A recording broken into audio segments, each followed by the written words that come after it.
आखिर कैसे अस्तित्व में आया खाटू श्याम मंदिर? जानिए बर्बरीक से खाटू बाबा बनने तक की कहानी। श्री खाटू श्याम जी को भगवान कृष्ण का कलयुगी अवतार माना जाता है। राजस्थान के सीकर जिले में श्री खाटू श्याम जी का भव्य मंदिर स्थापित है, जहां दूर दूर से लोग उनके दर्शन करने आते हैं। आइए जानते हैं इसके पीछे की पौराणिक कथा। राजस्थान का खाटू श्याम मंदिर भारत के प्रसिद्ध मंदिरों में से एक है। भारत के अन्य राज्यों से भी लोग यहां अपनी मनोकामनाएं लेकर आते हैं। खाटू श्याम मंदिर के अस्तित्व में आने के पीछे एक बहुत ही रोचक कथा है। कौन है बाबा खाटू श्याम? खाटू श्याम असल में भीम के पोते और घटोत्कच के बेटे बर्बरीक हैं। इन्हीं की खाटू श्याम के रूप में पूजा की जाती है।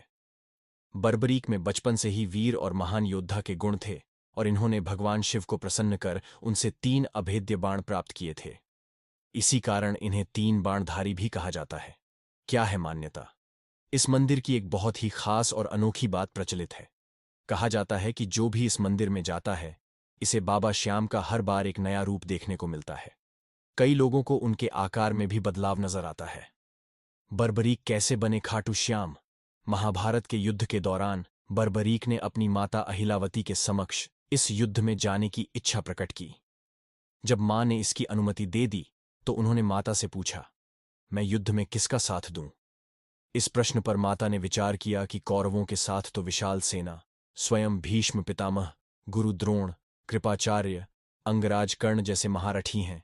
इनके सामने पांडव अवश्य ही हार जाएंगे। इसलिए उन्होंने बर्बरीक से कहा कि जो हार रहा हो, तुम उसी का सहारा बनो।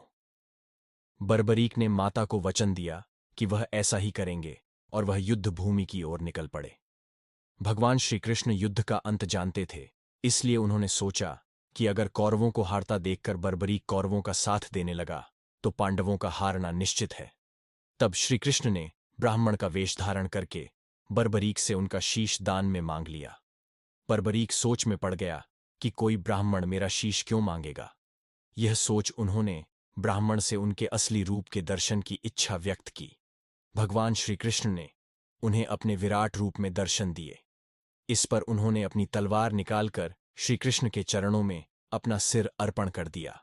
श्री कृष्ण ने तेजी से उनके शीश को अपने हाथ में उठाया एवं अमृत से सींचकर अमर कर दिया। उन्होंने श्री कृष्ण से संपूर्ण युद्ध देखने की इच्छा प्रकट की, इसलिए भगवान ने उनके शीश को युद्ध भूमि के समीप ही सबसे ऊंची पहाड़ी पर सुशोभित कर दिया, जहां से बर्बरीक पूरा युद्ध देख सकते थे। खाटू श्याम कैसे बने हारे का सहारा?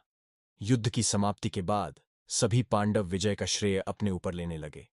आखिरकार निर्णय के लिए सभी श्री कृष्ण के पास गए तो वह बोले, मैं तो स्वयं व्यस्त था, इसलिए मैं किसी का पराक्रम नहीं देख सका। ऐसा करते हैं, सभी बर्बरीक के पास चलते हैं। वहां पहुंचकर भगवान श्री कृष्ण ने उनसे पांडवों के पराक्रम के बारे में पूछा तो बर्बरीक के शीश ने उत्तर दिया, भगवन, युद्ध में आपका सुदर्शन चक्र नाच रहा था और जगदम्बा लहू का पान कर रही थीं। मुझे तो ये लोग कहीं भी नजर नहीं आए। बर्बरीक का उत्तर सुन सभी की नजरें नीचे झुक गईं। तब श्री कृष्ण ने उनसे प्रसन्न होकर इनका नाम श्याम रख दिया। अपनी कलाएं एवं अपनी शक्तियां प्रदान करते हुए भगवान श्री कृष्ण ने कहा कि बर्बरीक, धरती पर तुमसे बड़ा दानी न तो कोई हुआ है और न ही होगा। मां को दिए वचन के अनुसार तुम हारने वाले का सहारा बनोगे। लोग तुम्हारे दरबार में आकर जो भी मांगें उन्हें मिलेगा। इस तरह से खाटू श्याम मंदिर अस्तित्व में